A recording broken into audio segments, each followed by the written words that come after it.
Hello there, and welcome to a very special episode of the podcast. My name's Palm. And my name's Andy. And together, we are Chrono Passion 7.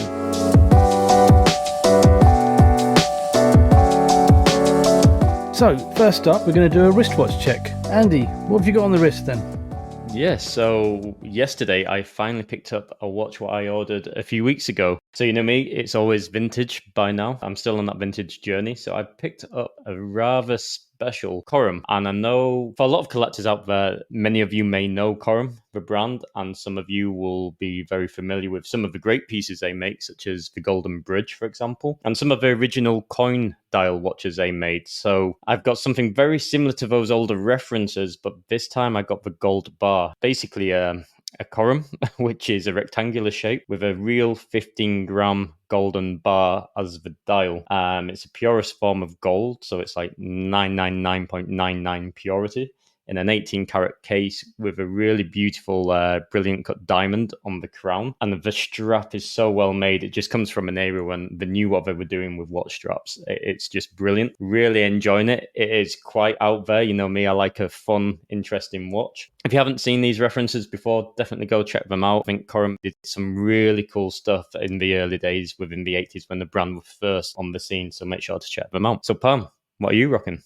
Well, I've got to say that is a beautiful watch you got there. I am rocking something not so spectacular, quite standard routine. It's a better known brand called Rolex, and it's the Explorer 1, the 214270, the 39mm discontinued model. I got this as a present on my 50th from my wife, my lovely wife. Again, it's a watch I like very much, and I will keep in the collection forever.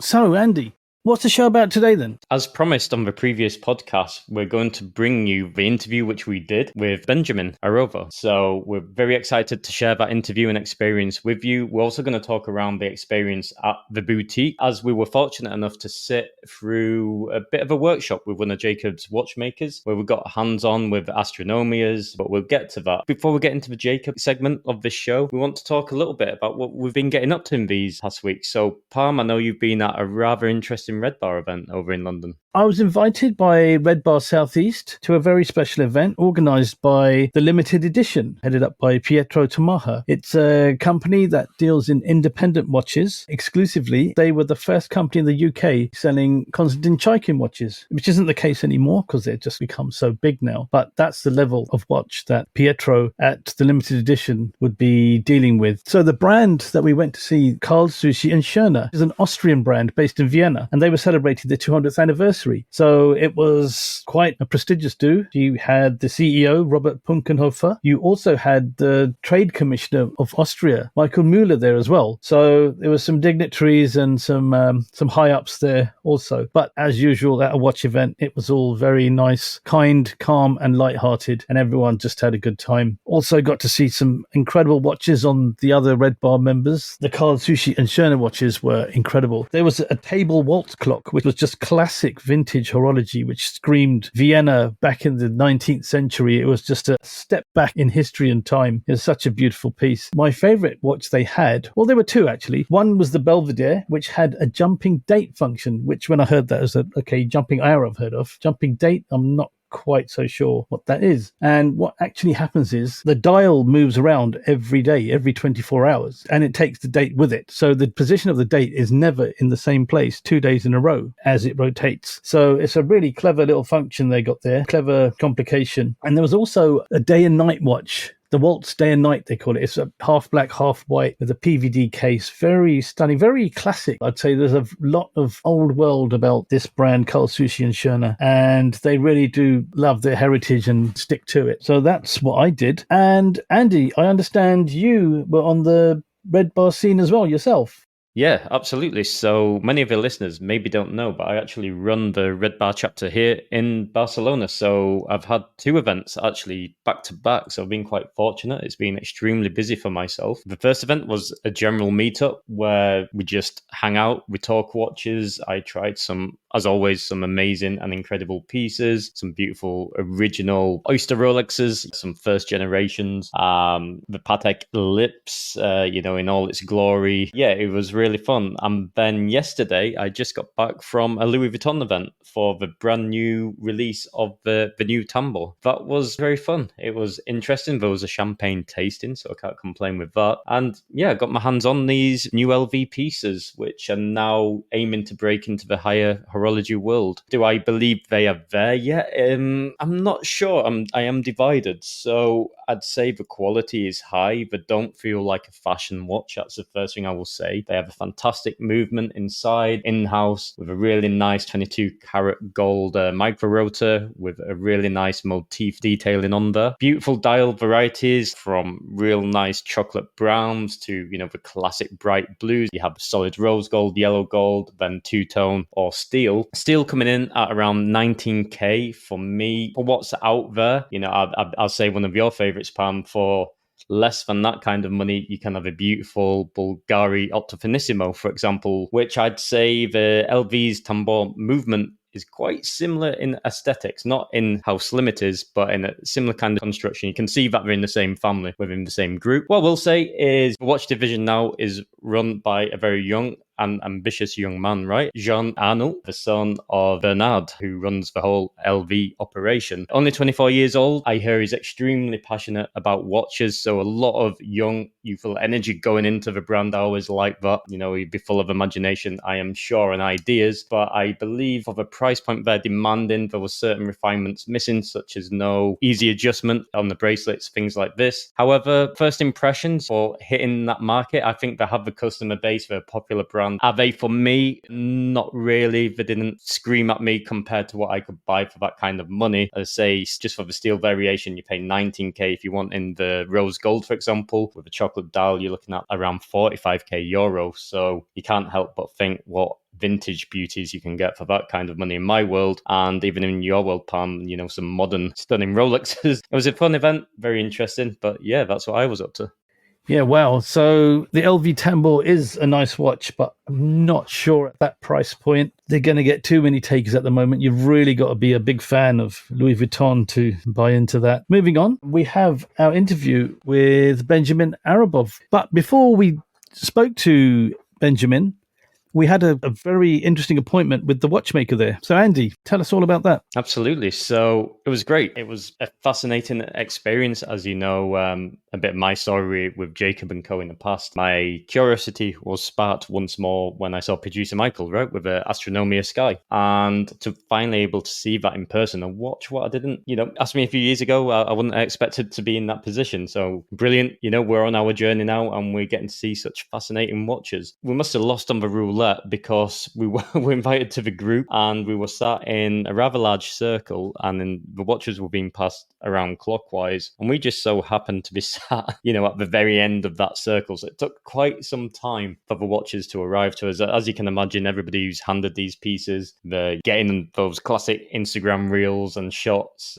The first piece what finally arrived to me was Astronomia Casino. It was an absolutely incredible watch with its own independent roulette system module, what Jacob created from the ground up. And it was amazing how they achieved that. You have the main center column on the Astronomia, what then goes up with then 4 different elements what span out from that center column. Of course, you've got your time on there. You've got an absolutely incredible precision cut diamond, a beautiful globe in this case, and then of course the 3-axis tourbillon, which is just purely a work of art. It's incredible. The next piece what came to us was the Astronomia Sky, which was again probably the most impressive piece for me, as it's the one what I remember seeing back in 2019. So it was fantastic to see that, and it's just the amount of detail what goes into these Astronomias. Again, it's got the exact same kind of construction, apart from this time it doesn't have obviously the roulette wheel, but in that center column it has an actual globe. And to a person just glancing at the watch, you just think, oh, nice little detail, it's an Astronomia Sky, you've got a little globe, yeah, that's cool, it's just a little decoration. But the decoration is functional. It's actually a day and night indicator later. And of course, you've got the beautiful diamond again. You've got the time. And then you've got some other column what comes out, which I believe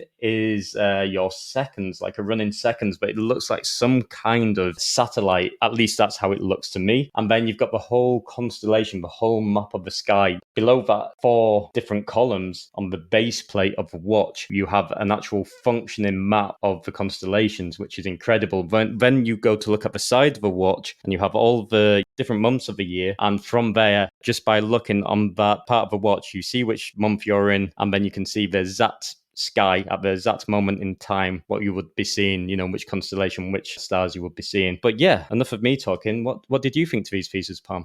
I like them. They're obviously very high end, as you said. It's not something I was ever used to before I'd been out there on this trip. But the Astronomia Casino was my favorite one. It was just that, like you say, the tourbillon and the roulette game in a watch, in a high-end, high horology watch, was just, I think you can definitely say this is modern Jacob here, because it was just art, fun, classic, everything all in one. What stood out to me the most was that 288 facet Jacob cut diamond, which looks like a crystal, and it looks like a disco ball, the way it's shaped and the way it's carved is just something else. It looks like it would take a lot of time and effort to do that. And even the globe on the opposite side was, I believe it's a blue magnesium with rose gold continents. It's a tiny little ball to represent the world, and yet the detailing on it is just incredible. And the actual roulette ball can be played and without any impact to the mechanism or to the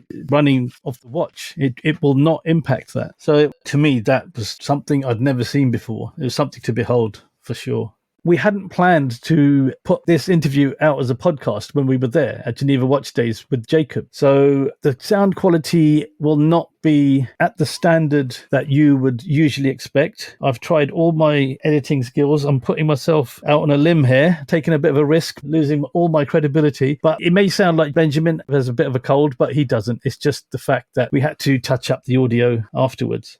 And so on to the interview with Benjamin. Again, for quality reasons, we have redone our questions just so that you can hear them better. And Benjamin's audio is the original. The questions are also the original questions we asked him, but we just wanted to give you a better experience with at least our audio being pristine. So we walked into the office for this prearranged meeting with Benjamin, which was no small thing. We weren't going to do a podcast when we walked into the office. We did one once we'd left the office, because the way it all turned out, it was quite a journey in itself doing that interview. Because what we were thinking was we'd have the interview, we'd maybe put something down for an article or some commentary on some photos on Instagram. By the way, reach out to us on Instagram if you'd like to. So for my first question, I asked him, how involved are you with your father's company? And how did you become so involved? Again, remember, we walked into this office thinking, right, okay, this is quite overwhelming. And the first thing he said was, well, I'm the CEO, so I'm quite involved. And then just had this big smile on his face. And he just broke the ice. The mood just lightened. Everything was just so cool. He was a very charismatic guy. And when it came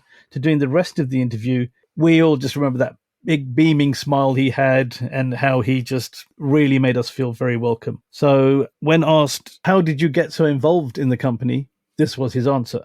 I was always involved since I was a kid, working with my pops. Every summer, every break that I had, I would go and help him out. He would invite me to the meetings, and that lasted until I was like 19 years old. And up until that point, didn't have any knowledge as a 19-year-old, because I didn't bring much value besides absorbing information and going to get coffee. So I knew that wasn't my destiny, and I knew at a young age, if I wanted to bring real value to the brand, I would have to learn outside the four walls the business, also to give a new perspective of what's going on in the outside world. So at 19, I left the family business. It ended up being 10 years. So I set on my own journey. I got an internship at the digital marketing agency. Marketing was something I was passionate about. The internship paid me $35 a week, but I didn't care. My purpose there was to learn, not to make money. And I stayed there for 2 years. Because my purpose was to learn, I woke up one day and I realized I didn't learn anything new for about a week or two.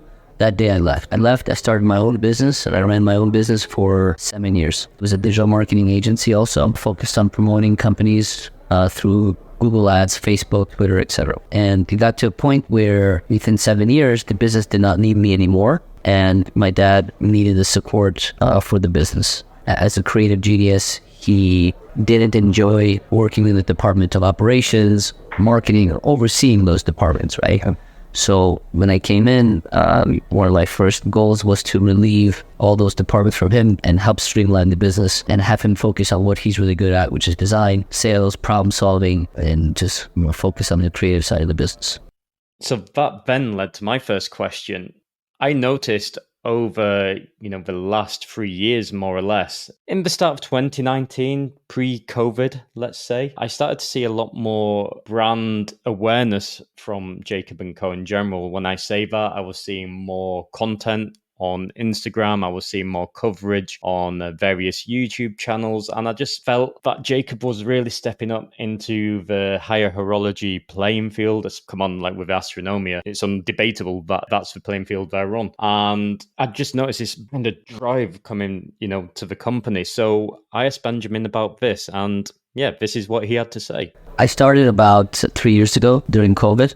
Like you were saying, 3 years ago. And when I started, I knew the potential that the brand had, but I know that the story wasn't being told the right way and the content wasn't being done the right way. And because marketing was my expertise, I took it upon myself to really showcase what we're doing. And even now, as we're sitting here 3 years later, I still think we're about 20% of our full potential. It's been a long 3 years. It's been an exciting 3 years. And one of my favorite parts of the job is either any design project that has been launched in the past 3 years, either I've worked with it with my pops to co-design, or I was acting as a lead project manager with something that he designed. And the reason is because with a creative genius like that, we need a passionate executor to make sure that the vision is carried out exactly the way he envisioned it. It's a very difficult job because there's so many details. And it has to be absolutely perfect. So that's the most exciting parts of my job, is that I'm able to co-create with him or ensure that his vision is executed to the highest. So it was at this point where there's a knock at the door and Benjamin got a message that his next interview was waiting for him. And he said this. I can wait. And from that, we thought, okay, the rapport is there. We everyone's cooking, everyone's enjoying themselves. This is our novelty. It's a new collection. The collection is called The World Is Yours, and there's a motivational angle to that collection name. And this watch was designed based on a watch that Jacob received from his father 45 years ago, the Wachman watch. It was about 2 years ago where Jacob pulled out this watch from his drawer, shared the story to me about it, and he was ready. He thought it was an appropriate time in terms of where the business was and what we were achieving to take the inspiration from that, celebrate that gift, and to create a timepiece taking that inspiration. So we took the continent style, took the dual time zone, and then we made it kind of Jacob style. We made the watch curved like a globe. So the dial is curved, the sapphire crystal glass is curved. The continents are hammered with texture, and blue is one of our favorite colors. And then we added a second indicator in the center, designed like a compass. So being an 80s kid, I like to think that I can spot an 80s pop culture reference from a mile away.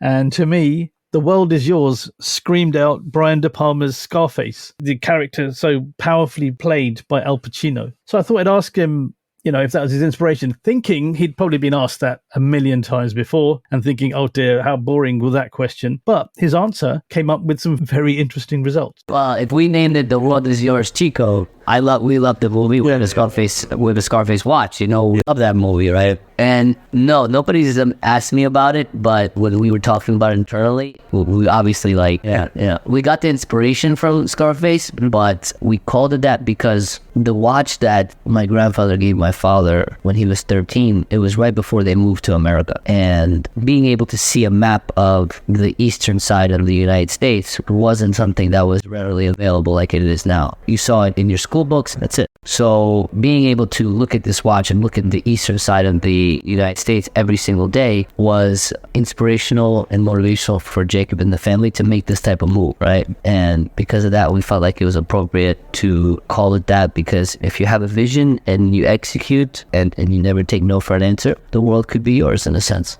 So that led to my last and final question to Benjamin. And my question was around The World Is Yours, the novelty, of course.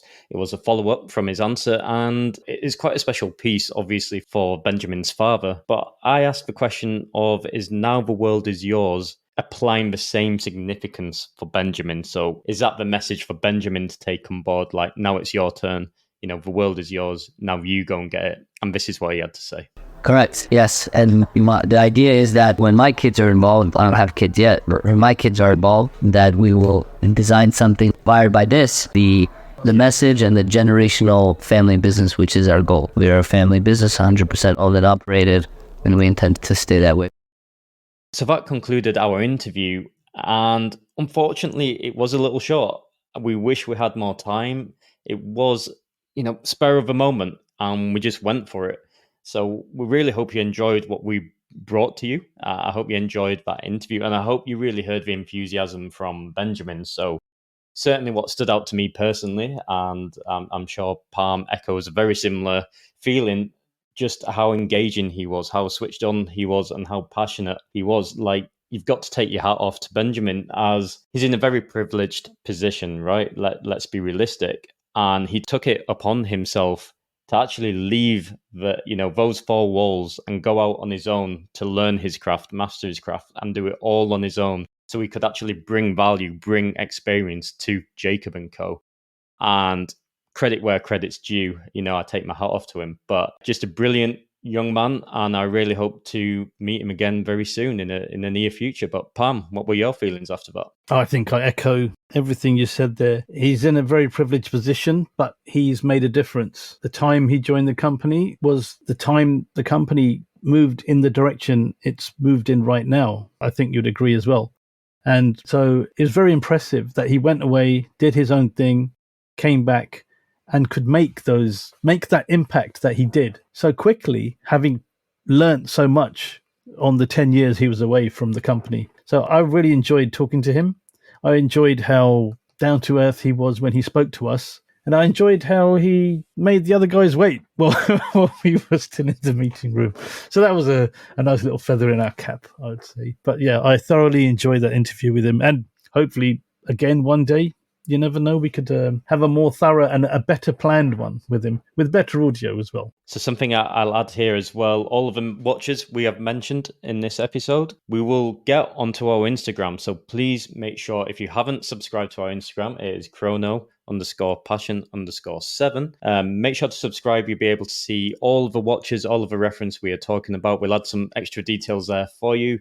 So moving forward, if you want the show notes, you want all the details, you want to look through the pictures as you're listening along, you can do that just by simply following our latest posts on IG. So watch out for that. That'll be coming for this show.